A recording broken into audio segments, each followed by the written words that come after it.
उमरकोट थर जे ॻोठ मेंदरे जो पार खां प्यारे दोस्त मंसूर समेजो जी चूंड आहे संदुसी गज़ल। अॼु पंहिंजे प्यार ते कहाणी लिखां, अॼु पंहिंजे प्यार ते कहाणी लिखां, सोभियां ऐं सूंहं जी पुॼाणी लिखां। अखियूं तके बीठी बहार तुंहिंजूं, अखियूं तके बीठी बहार तुंहिंजूं, तुंहिंजी कहिड़ी यार अदा निमाणी लिखां।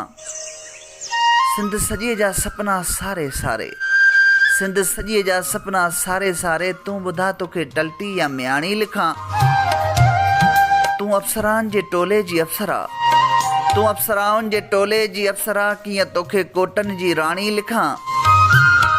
तुंहिंजो कद काठ ऊचो आहे अञा बि, तुंहिंजो कद काठ ऊचो आहे अञा बि, लफ़्ज़नि सां सारा में छा हाणे लिखां। अॼु पंहिंजे प्यार ते कहाणी लिखां, सोभियां ऐं सूंहं जी पुॼाणी लिखां।